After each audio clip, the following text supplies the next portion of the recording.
All right, here we go. I'm gonna start the Keyhole integral bolster build.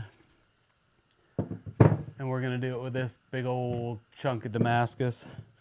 I'm not gonna go through making a piece because I've already got one, and I'll be doing more Damascus making videos in the future. But for now, we're gonna start with this. I believe this is a low layer random pattern Damascus, but I can't be too sure because it's been sitting for quite a while. But anyway, the knife I've decided to do is a Serbian chef knife, or Alkazan, I think they call them. I only know them as a Serbian chef knife. So basically it's just a really wide, usually about 4 inches wide. Do a little drawing here. So they're kind of this shape, handle, whatever. They're a little bit on this sort of shape right here, and usually they're about 4 inches wide, and then 6 to 7 inches. In this case, we're going to go 7 inches. And then about 1/8 of an inch thick. And up here we're going to have our little Keyhole integral bolster. And the bolster might come out more like this. And we might have some shape in here. I'm not quite sure yet what we're doing, but we'll get it figured out as we go. So with that in mind, I'm going to go over to the forge and get stuff going.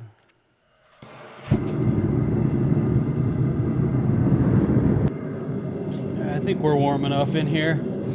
So we'll get this billet in here, close off the front. It's going to take a little bit of time for that to heat up because it's so big.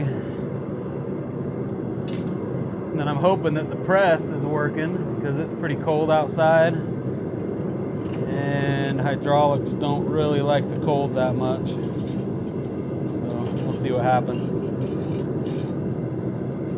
Fingers crossed. Okay, I think we're all warmed up. So the first thing we want to do, I think you've noticed that I have my fullering dies on here. And that's because we want to draw the width before we do anything else. Because this thing's going to be so wide, 4 inches wide, we need to get that width to make sure we can get the width out of the billet. And this billet's so thick that we're going to have no problem with it, but that's just the first thing that I want to do. So let me clean the forge scale off this just a little bit. Come over here and just start getting some width in this thing. You can see that widening up. And then we just have to make sure that we don't go past where we're going to want that integral bolster, because if we do that, and it's going to be really hard to get the thickness on the integral that we're after there. And at the same time, I've also got to get this thing, keep this thicker section toward the spine. So I got to pull this down at the same time that I'm widening everything, just so when we get to the point where we need to push the bolster to the spine side of the blade, we don't have this big bump that we have to pull over to the edge. Hope that makes sense. So for a little bit, I'm just going to be basically doing this, drawing width, and then I got to get over to the anvil so I can recenter this. before it gets out of control. But you can see right now I need to pull this big mass to the back here. And then maybe start some general shaping so I know where I'm at. Okay, while this is still thick, we're gonna do it this way. So I have my big plate down here that will cover a big mass of what will be the spine area of the knife. And then a little chunk up here that I can put and actually push that mass toward one side of the billet. So we'll do that for now.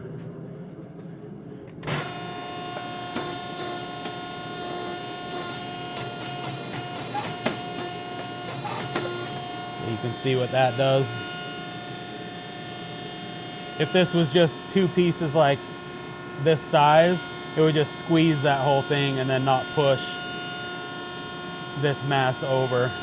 So that's why you need this big chunk right here. Well, we still have a lot of steel in there.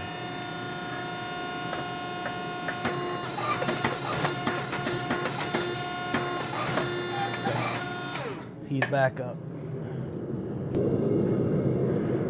So basically, I'm going to be moving back and forth between the press and the anvil.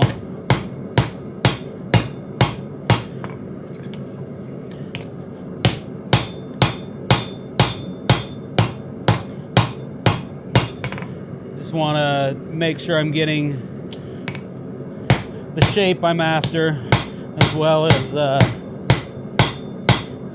getting the thickness I need. Because right now it looks kind of funny.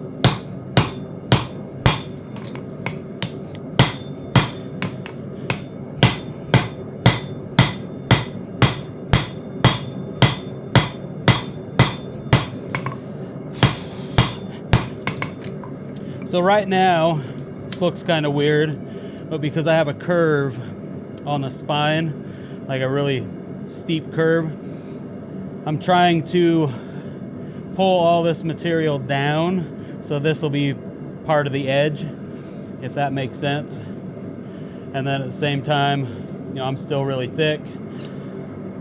So it's a lot of stuff going on.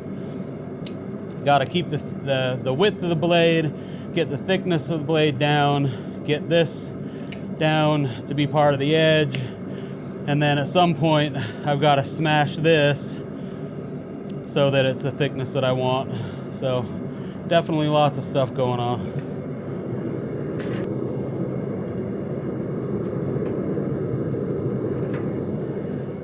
All right, we're sort of getting there. It's like kind of a very, very basic shape. But I've got to get this bolster pushed down to the thickness. I'm trying to figure out how to do that because this blade is so thick that my press isn't really working anymore. So I'm pretty sure I'll figure out something. But right now, I don't know what the hell I'm doing.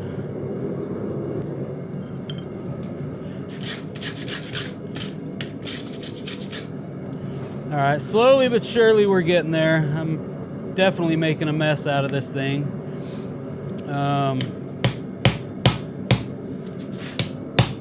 But I feel like it'll end up just fine.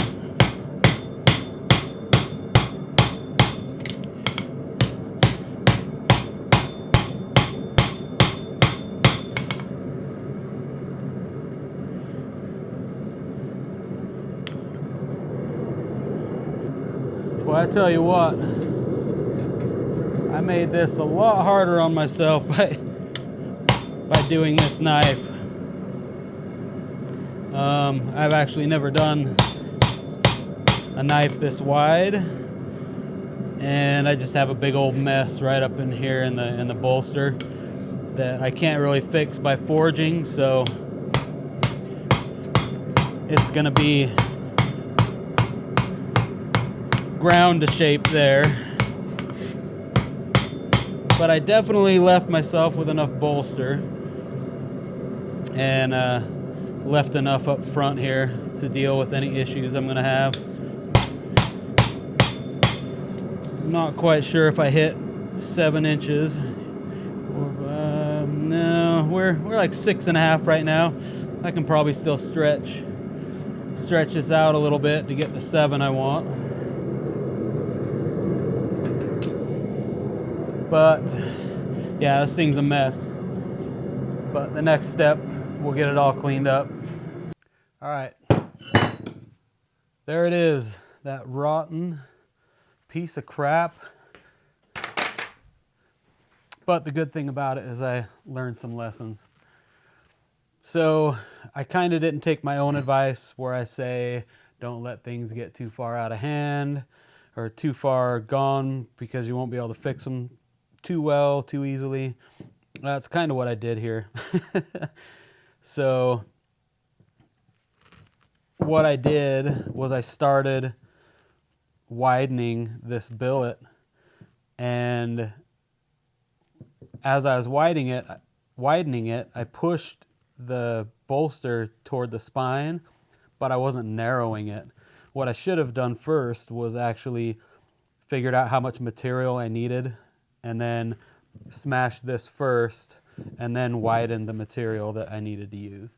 That would have made my life a lot easier. But I have never, or had never, forged a knife this thick, so there was definitely some learning there. So the bolster's really ugly, but I have enough mass there that I'll be able to just grind this off. I have some cold shuts in here that I need to get rid of, so there's going to be a lot of grinding in here. I'm not exactly sure how I want the shape of the front of the bolster, so it's good that there's plenty going forward. So I mean, I probably could have thinned that out just a little bit, but I'm going to have a lot of issues because I don't have a mill, so it's going to be really hard to make this perfectly flat to drill my hole for the keyhole, and there's just lots of stuff I didn't really plan for, but I think I'll get it figured out, and we'll end up with a decent looking Serbian chef knife. So here's where we are right now. The next video will be grinding before the heat treat. I want to get a better profile on this, get rid of these cold shuts back here, and just get this ready for the heat treat. And before the heat treat, we'll have to drill the hole and then make the keyhole shape up here. And yeah, so I mean, we have enough thickness. Everything's in good shape. It's just that it was an ugly attempt at forging this thing. So let me see actually what I ended up with on my dimensions. So I'm under the 4 inches. I'm at 3.5, but I'm still happy with that. And then the length is, we didn't quite hit 7. We're at 6 3/4. So I'm fine with that as well. But like I said, learning experience is kind of what it's all about. We all make mistakes, and if you don't embrace your mistakes and understand that it's a learning process, that it's part of the learning process, then things are going to be really difficult for you. So don't be afraid to screw up. We all do it. Anyway, thanks for joining me, and we'll see you in the next video. Ciao.